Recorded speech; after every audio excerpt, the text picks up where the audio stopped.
Good morning, guys. Jazz from Reach HQ here, checking in with you all at the start of a brand new week of opportunities and possibilities for all of us.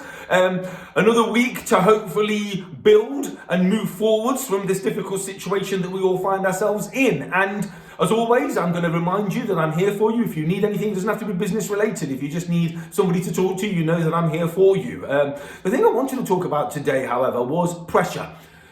And again, it's safe to assume that all of us in different shapes or forms have experienced pressure over the last few weeks. And I just wanted to put some rationale behind pressure and how we can use it to our advantage if we understand it.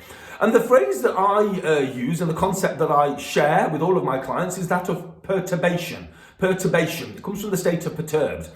And what perturbation is all about is about the stages that we go through when under pressure and what positive outcomes can come out at the end of that process. And the example I'm going to share with you is that of a caterpillar.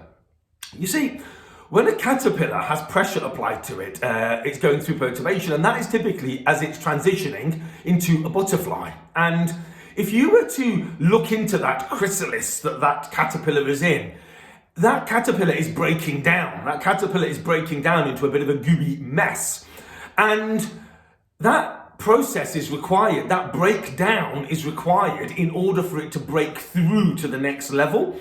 And when that caterpillar does transition into a butterfly, now it's at a new level. And when it's at that new level, there's a few things to remember. Firstly, perturbation is irreversible. At that new level, that butterfly will not resume back to where that caterpillar was. It's irreversible. Perturbation also allows you to operate at a much higher level because I'd like to think that everybody would agree that a butterfly can do a hell of a lot more than a caterpillar, productivity-wise. So perturbation does lead you to new states of productivity.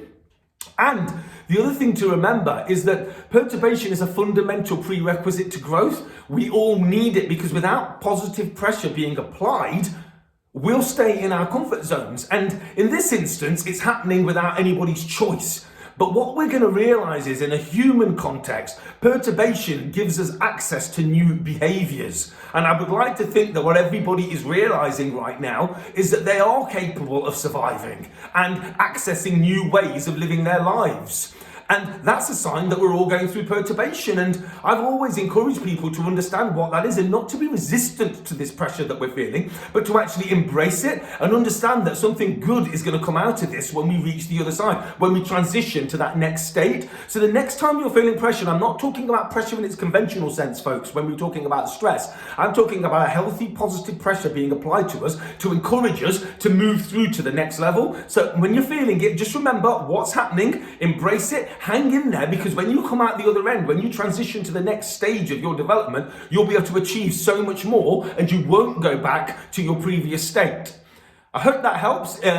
If you need anything, please shout out. Remember, stay safe, stay healthy, and I'll speak to you soon.